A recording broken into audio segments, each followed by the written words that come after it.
comenzando ya el capítulo 13, versículos del 1 al 23, un pasaje largo, pero recordemos lo que la semana pasada vimos.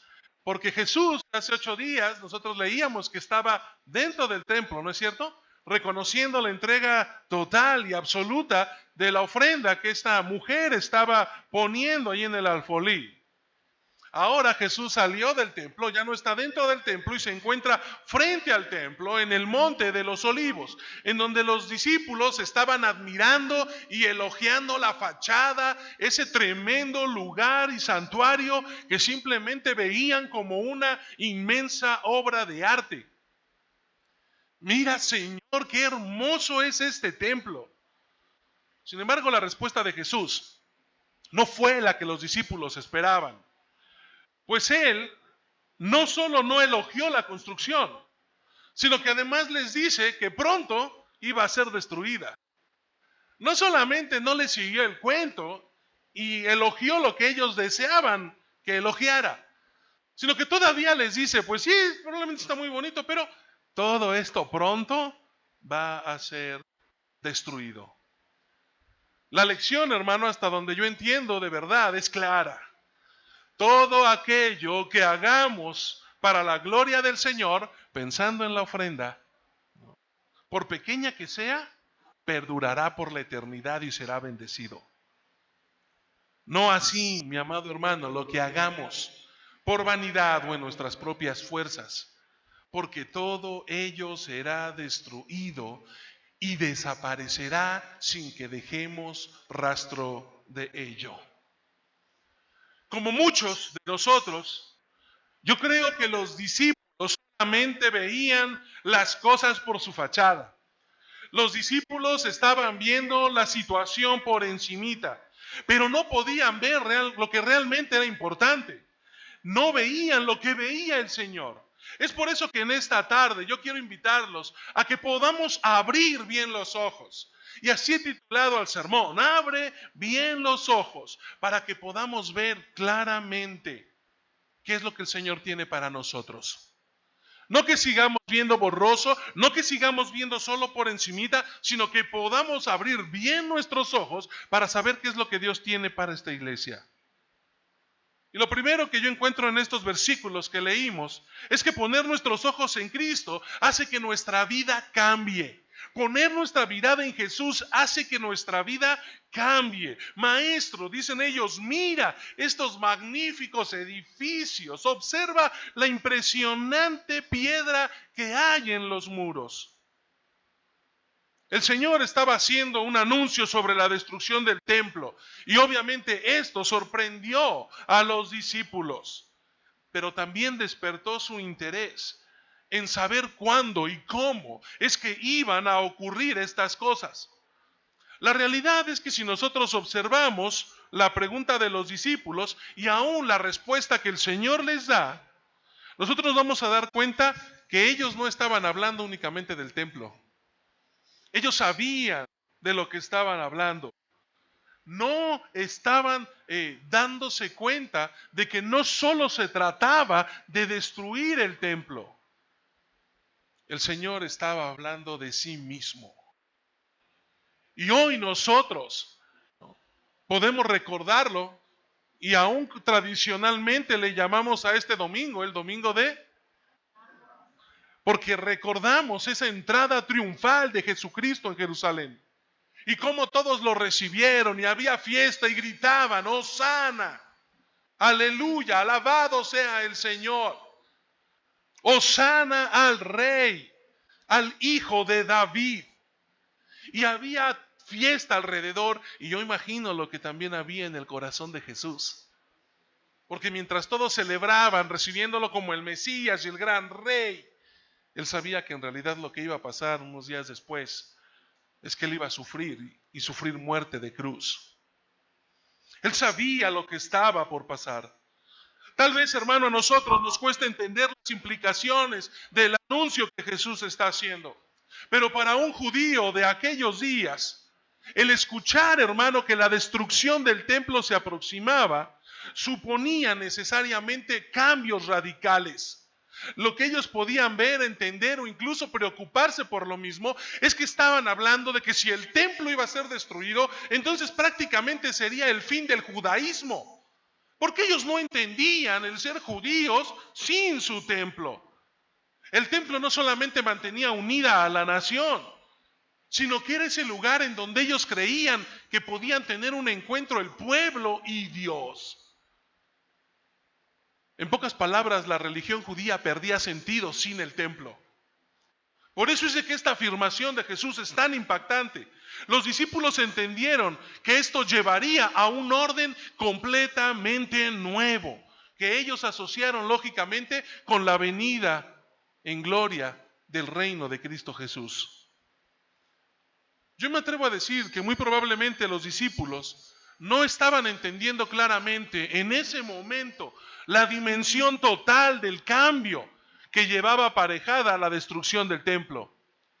Sin embargo, entendían que iba a ser algo muy grande y por eso lo asociaron con la venida de Cristo, obviamente con el fin de un periodo. Hermanos, nosotros ahora tenemos la revelación del Nuevo Testamento. Nosotros sabemos por lo que la Biblia dice en el Nuevo Testamento que podemos entender todo lo que los israelitas no veían en ese tiempo, pero todo lo que para ellos representaba el templo.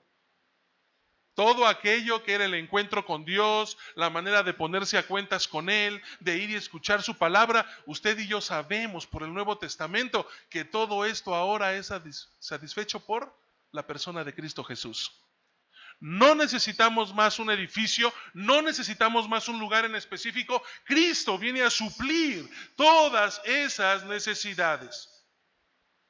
Por ejemplo, los sacrificios que se realizaban allí en el templo ya fueron sustituidos por ese sacrificio que hizo Cristo en la cruz.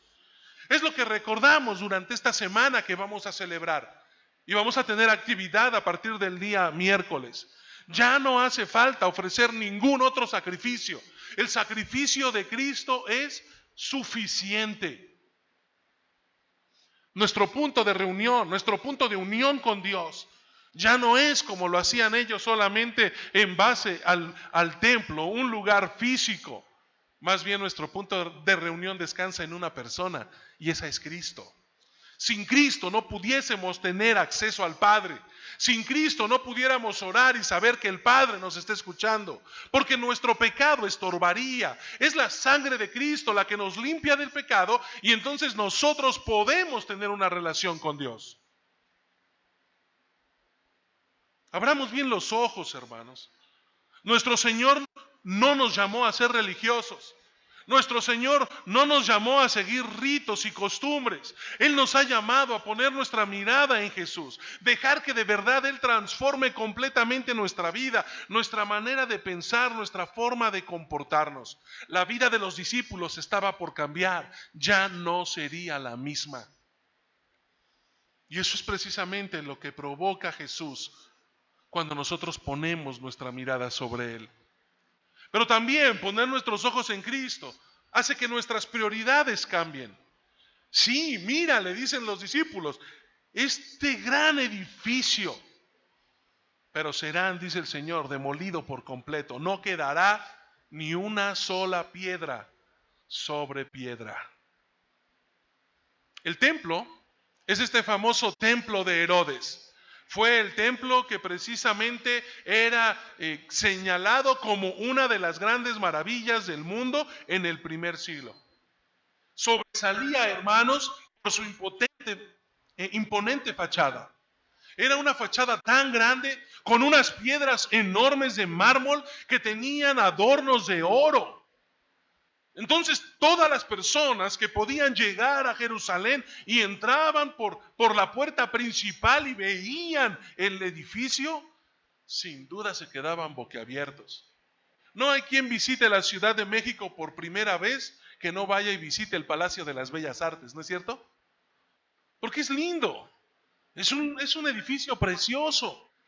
Pues el templo era aún más majestuoso, era un lugar muy bonito. Sin embargo, cuando los discípulos llaman la atención del maestro sobre ese esplendor arquitectónico, sobre su diseño, ellos reciben una respuesta muy diferente a la que esperaban.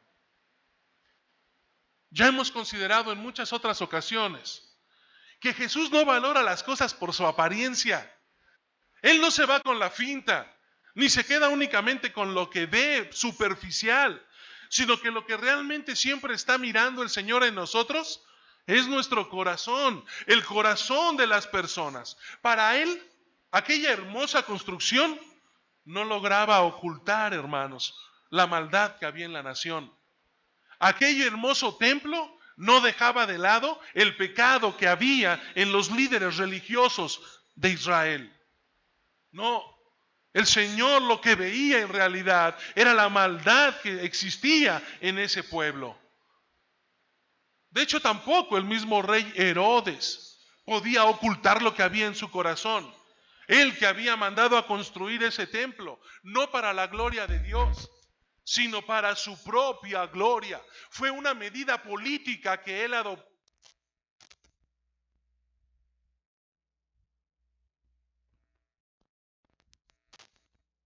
a los romanos.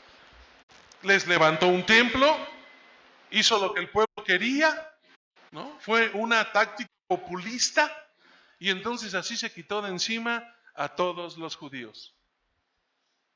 Hermanos, los judíos erraron sus prioridades. Los judíos extraviaron en su religión. Yo pregunto, ¿es malo, mi amado hermano, desear tener un templo digno y digno de nuestro Señor? Claro que no, es algo bueno. Es algo bueno que nos esforcemos para darle a Dios lo mejor que nosotros tenemos. Pero nunca, mi amado hermano, escúcheme bien, nunca el templo va a ser más importante que quien lo habita. Jamás. Aquí el más importante es Dios. Y nosotros y nadie podrá levantar una edificación, por linda que sea, que contenga toda la majestad de Dios. No hay ninguno entre nosotros que pueda crear algo que sea digno de Dios. Nos esforzamos por hacerlo. Y aún lo poco o mucho que tenemos, buscamos que se vea lindo. Porque esto es para agradar a Dios. Pero lo que realmente vale de este lugar es la presencia de Dios en medio de nosotros. Es poder voltear y ver en nosotros a Dios reflejado. Es saber que Él es el Rey sobre nuestro corazón. Seguramente no somos capaces de imaginarnos el asombro que a estos discípulos les causó el anuncio de Jesús. ¿Cómo es posible que algo tan bello, tan majestuoso, algo que ha costado tanto dinero, va a ser destruido? Cualquier judío iba a pensar que el día que derrumbaran el templo, simplemente el mundo se iba a acabar. Pero hermano, todo aquello, todo ese esplendor, toda esa majestuosidad que se veía en el santuario, no era nada sin la presencia de Dios dentro de él. Y como Cristo mismo lo había denunciado tiempo atrás con tristeza, aquel lugar había dejado de ser casa de oración para convertirse en una cueva de ladrones. Para convertirse en un lugar en donde los líderes religiosos veían solamente por sus propios intereses y no por el cumplimiento de la voluntad de Dios. Aún, hermanos, cuando el mismo heredero de Dios, Cristo Jesús, se presentó en medio de ellos, no solamente no fueron capaces de reconocerlo, lo enviaron a la cruz. Estaban matando al heredero. Hermano, la verdadera grandeza, la hermosura de una iglesia no consiste en sus edificios. La verdadera hermosura de una iglesia no consiste en sus aulas, en su santuario, en el equipo de audio que puedan llegar a tener, de video con el que nosotros podamos disfrutar del culto. No.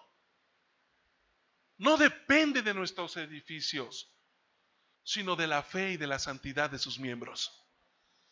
Eso es lo que hace una iglesia hermosa. La fe, el compromiso, la santidad de cada uno de los miembros que la formamos.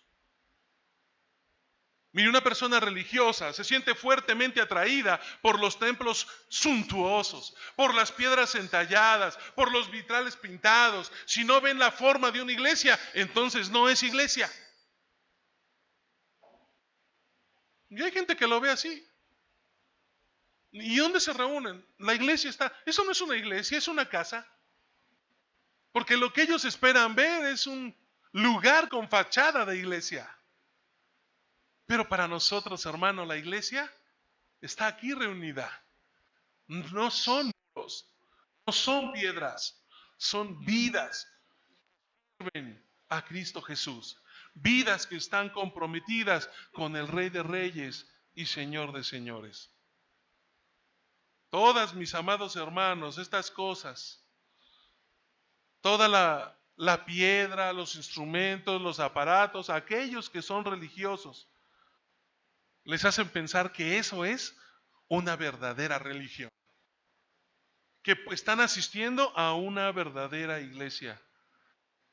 Pero no hay que olvidar que esto solamente se trata de cosas externas, hermanos, que solamente tiene que ver con los sentidos, pero no necesariamente con nuestro corazón. Y eso es en lo que Dios está trabajando.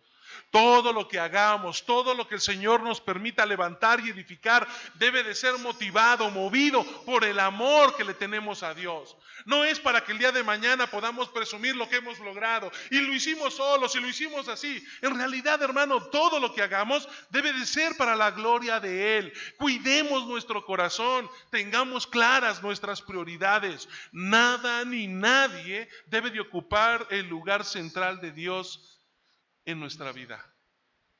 Porque poner nuestros ojos en Jesús hace que ordenemos claramente nuestras prioridades. Pero en tercer lugar, poner nuestros ojos en Cristo hace que vivamos sin miedos. Verso 4. ¿Cuándo sucederá todo esto? ¿Qué nos va a indicar que todo lo que estás diciendo, maestro, se va a cumplir? Mire, en cada generación, desde la resurrección de Cristo, ha habido gente que ha dicho saber cuándo va a volver Jesús. Ha habido personas que dicen que Dios les ha revelado cuándo va a venir. Sin embargo, eso no es verdad. Ninguna de estas personas ha acertado. ¿Sabe por qué? Porque Cristo va a volver según el calendario de Dios, no el nuestro. Y hay gente que dice, sí, es que mira todo lo que está pasando. Y cuando una persona se me acerca y me dice, pastor, estamos viviendo los últimos tiempos, pues yo le digo que sí. Pablo lo estaba haciendo. Pablo esperaba que Cristo viniera cuando él todavía tuviera vida. Y nosotros estamos mucho más cerca que Pablo, ¿no? Claro que estamos viviendo los últimos tiempos, pero jamás yo podría decir que es el próximo año, que no pasamos del 2022, como muchas veces se ha dicho.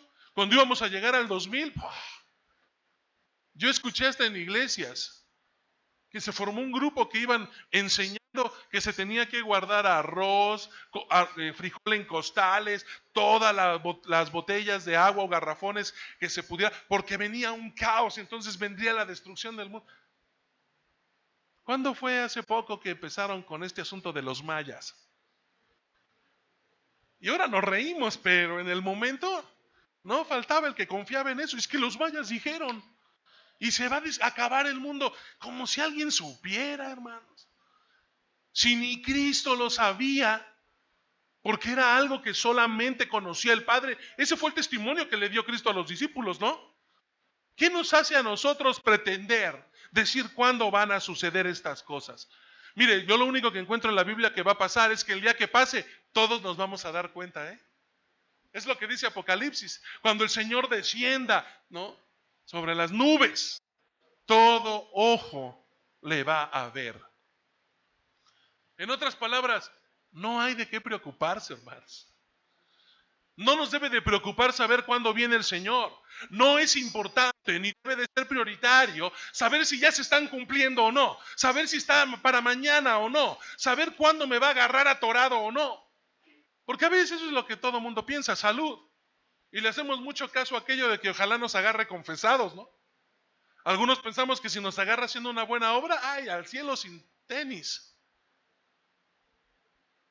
Pero que no me agarren haciendo algo malo, porque no se trata de eso. Nosotros no creemos en eso. Porque no es por obras, es por lo que el Señor hizo en la cruz del Calvario. Que usted y yo tenemos la seguridad de nuestra salvación. Lo importante no es saber cuándo regresa. Lo importante es saber que Él va a regresar. Eso es lo único que usted y yo tenemos que saber. ¿Cuándo viene? ¿Quién sabe? Pero que va a venir, no hay duda alguna. Yo no tengo que estar preocupado por cuándo. Me preocuparía si quizá yo esté pensando, a ver, tengo casi 40, que me dé chance unos 10 años más para pecar. Si viene, sí, por ahí que vengan unos 20 años, ¿no? Y entonces yo me organizo de tal modo que le doy vuelo a la hilacha, vivo como quiero. Los jóvenes lo dicen, oye, es una sola vez en la vida que eres joven, hay que disfrutar. Ya después, cuando sea más ruco, porque sí, ya, para un joven llegar a 30 es estar ruco, ¿no? Ya cuando llegan se dan cuenta que no es tan sencillo. Pero no, por lo menos a los 30, vamos a disfrutar. ¿Y quién te dice que llegas a los 30? No se trata, hermano, de ese tiempo. Se trata otra vez de que Él viene. Y tú y yo tenemos que estar listos. No hace falta vivir atemorizados pensando cuándo es que va a terminar el mundo. Si nos va a tocar o no. No es necesario que nos duela la cabeza sufriendo y pensando en cómo es que van a suceder todas estas cosas. Lo importante, hermano, es que usted y yo vivamos a la expectativa. En ese sentido, sí tenemos que vivir al día. Tenemos que ocuparnos de estar listos para que cuando llegue el momento usted y yo estemos preparados. Yo a veces me pongo a pensar, ¿qué sería si el Señor nos visitara en donde nosotros laboramos? Probablemente algunos nos avergonzaríamos, nos encuentra hablando como arrieros. Perdón, no sabía que iba a venir. No, es que no se trata de que supieras. A las maestras cuando les cae la supervisora, ¿no? Profesora, nos hubiera avisado. Mija, es que de eso se trata. De que estés haciendo tu chamba todos los días como debes. Es que ¿por qué no nos avisaron? Es injusto. No es injusto. Es que te pagan para que tu trabajo esté al día. No te tengo que avisar cuando voy a venir a revisar, porque ese día hasta te bañas, ¿no? Tenemos que esforzarnos por estar listos. Que el día que nuestro Señor regrese encuentre una iglesia lista para pasar la eternidad a su lado. Listos, viviendo en santidad, en obediencia, comprometidos con Él. Hermano, no le tenga miedo a lo que va a pasar. Ponga sus ojos en Cristo, confíe en todas y cada una de sus promesas. Recuerde que poner nuestros ojos en Cristo hace que vivamos sin miedo.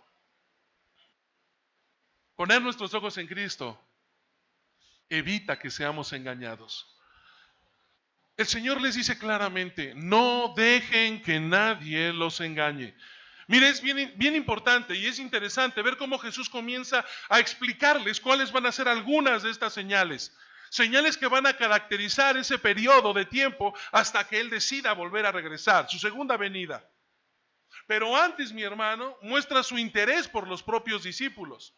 Porque los acontecimientos futuros van a ser importantes, sí, pero era mucho más importante lo que iban a hacer sus discípulos, lo que iba a hacer su iglesia, cómo reaccionarían ellos ante estos problemas. Él va a indicar que los discípulos tendrían que atravesar por tiempos de persecución muy difíciles, que obviamente los iban a llevar a sufrir mucho. Sin embargo, la primera preocupación de Jesús no era el sufrimiento que los discípulos iban a experimentar, no. En verdad el Señor no les dice, cuidado, prepárense, tengan cuidado porque van a sufrir. Lo que el Señor sí les dice es, cuídense de que nadie los engañe. Cuídense de no ser engañados.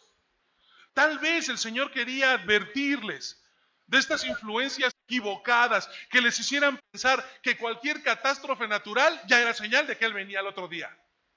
¿Qué pasa, no? ¿Te tiembla en algún lado? Es que Cristo viene. ¿Guerra de aquel lado? Ay, es que son las guerras. Hambre, pestes. Hermano, eso viene pasando desde que el Señor estuvo entre nosotros. Y es parte de ese periodo.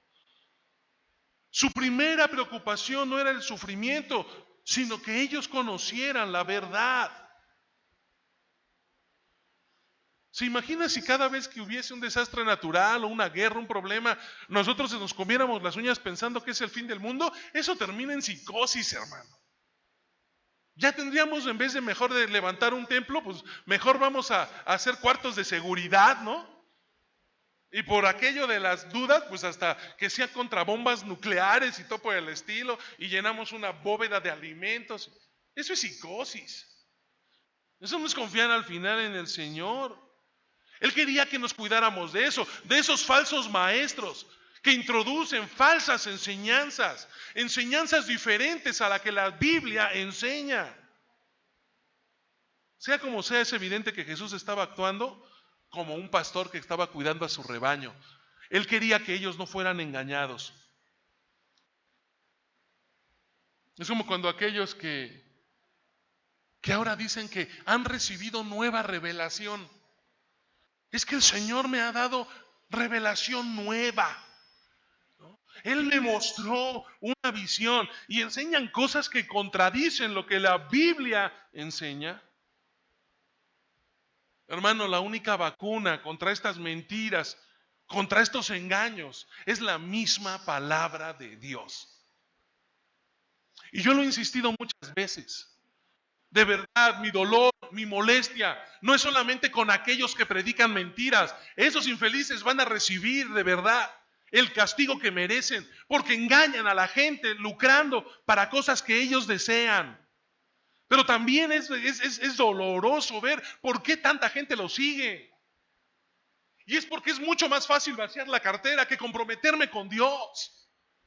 Es mucho más fácil ir a un lugar que si me dicen que les doy mi carro, Dios me va a sanar de todos mis dolores. Es mucho más fácil ir para que un cuate que viene, un extranjero, un prieto o algo, que tiene el poder de sanidad, venga, llore por mí para que me cure, que confiar en Dios. No es que este me va a dar una piedrita, este me va a dar un pedacito de pan santificado, un frasquito con tierra santa. Hermanos, son tonterías, pero la gente lo cree.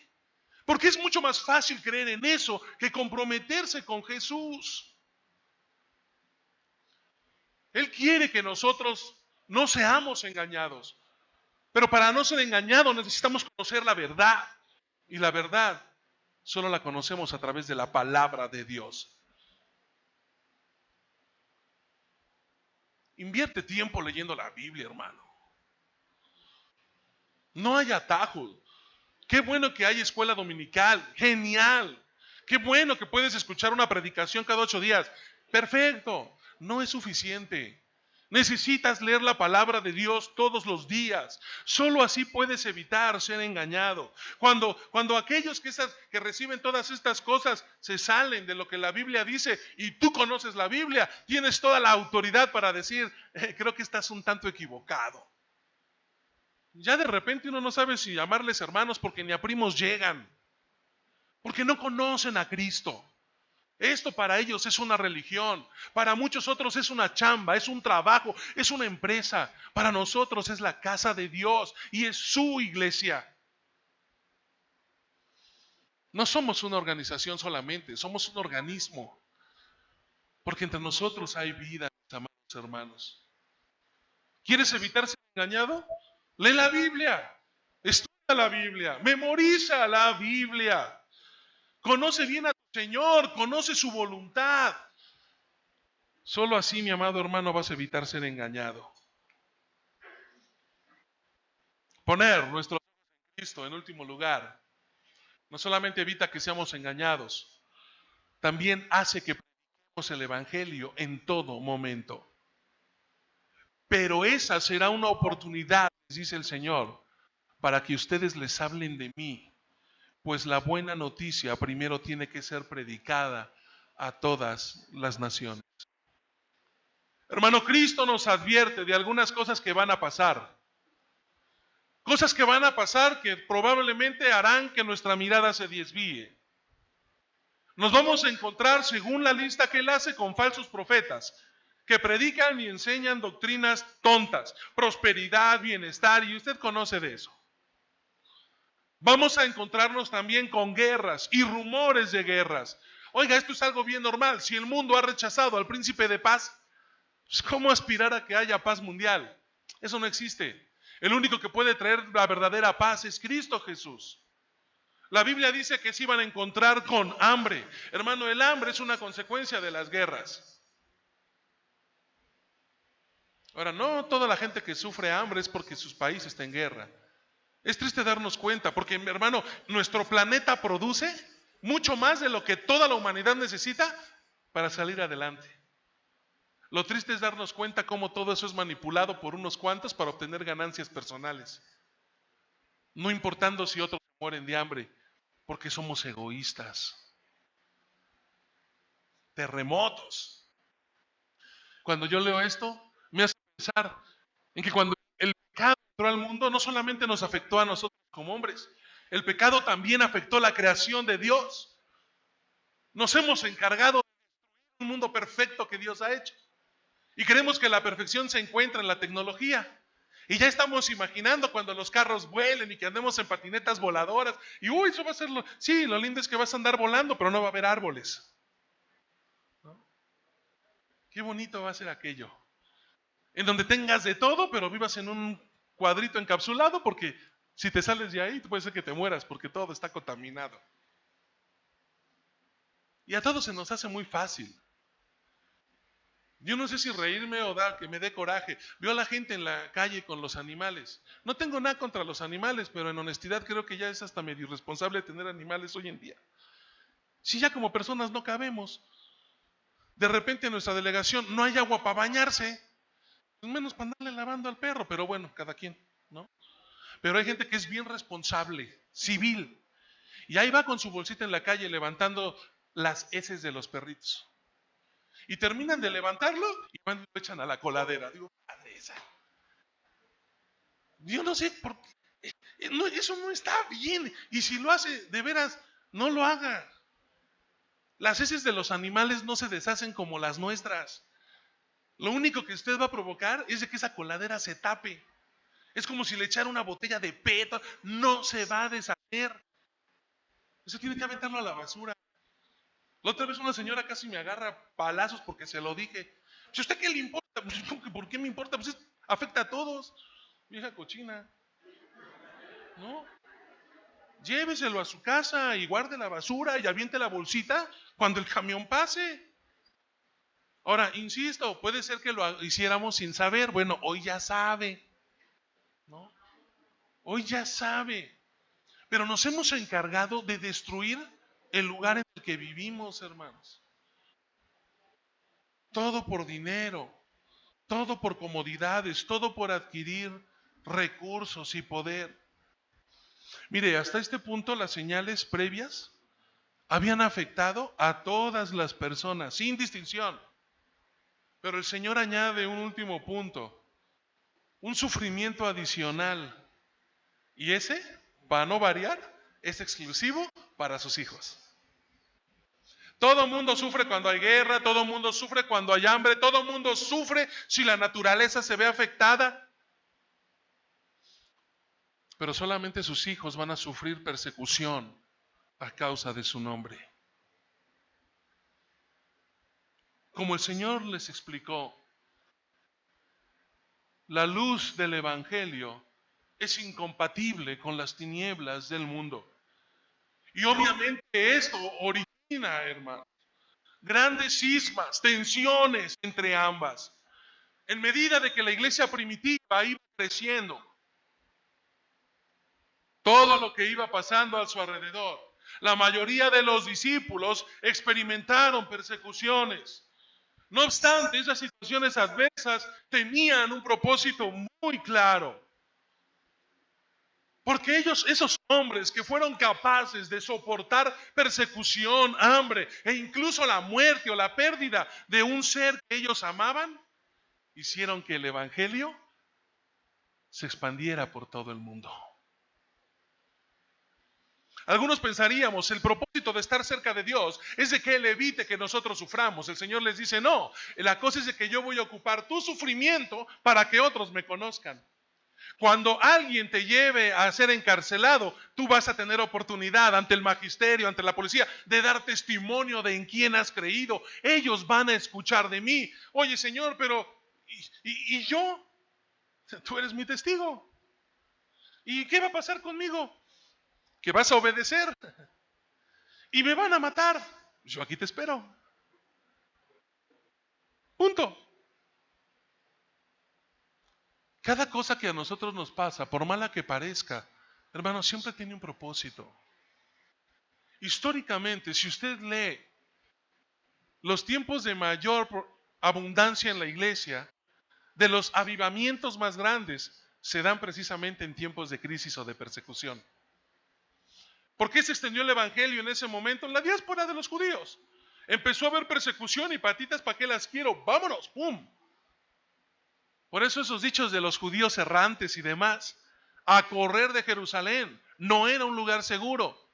Hoy día yo creo que no hay rincón del mundo en donde no hay un judío, ¿no es cierto? Eso lo pensaba Hitler, ¿no? Por eso andaba sobre ellos. Y hay gente que piensa otra vez que gracias a ellos la economía está como está. ¿Quién sabe cómo es el asunto en esto? Salud. El punto es que estos problemas, estas dificultades, estas situaciones adversas, Dios las puede ocupar para que su palabra siga siendo predicada. Cuando nosotros le somos fieles a Cristo, estamos dando testimonio de la realidad del Evangelio en nuestra vida. Hermano, padecer a causa de nuestra fe nos da oportunidad de compartir a Cristo, de testificar a los demás, a los que nos están oprimiendo, a los que se están burlando, a los que nos están lastimando.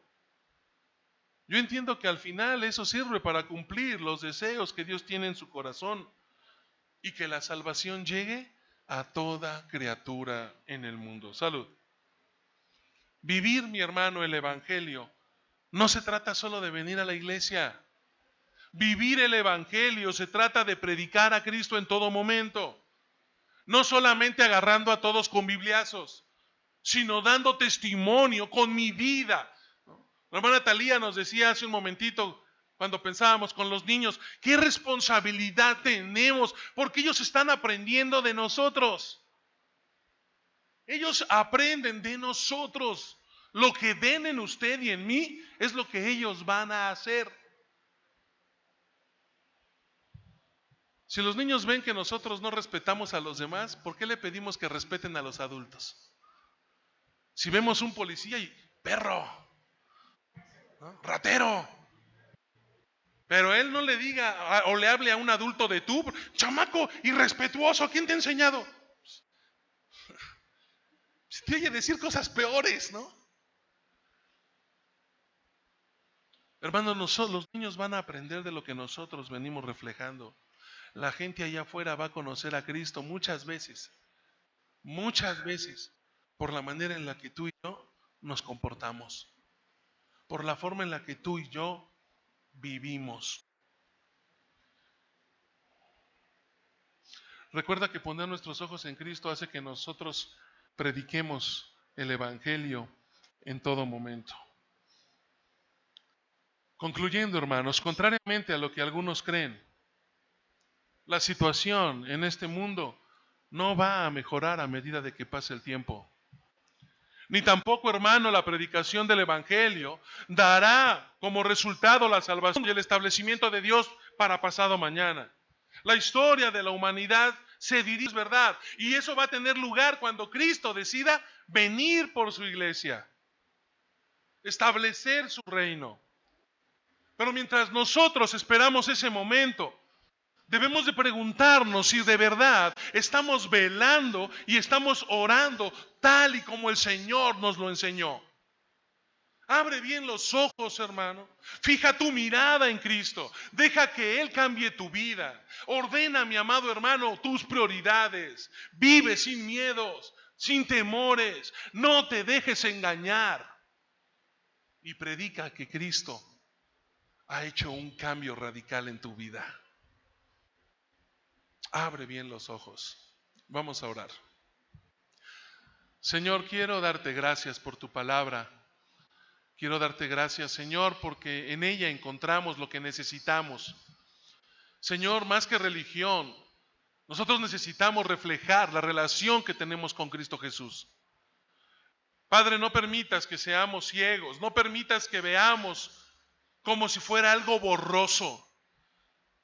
Ayúdanos, Señor, a vivir de manera comprometida contigo, de tal forma que nuestra vida sea transformada, que nuestras prioridades estén ordenadas, siendo tú quien ocupe el primer lugar en nuestro corazón. Quita cualquier temor que mis hermanos puedan tener. Ayúdanos, Padre Celestial, a no dejarnos engañar por cualquier filosofía vana, egoísta y absurda, aunque parezca muy conveniente. Y pon en nuestro corazón el compromiso de predicar tu palabra a todo aquel que aún no te conozca.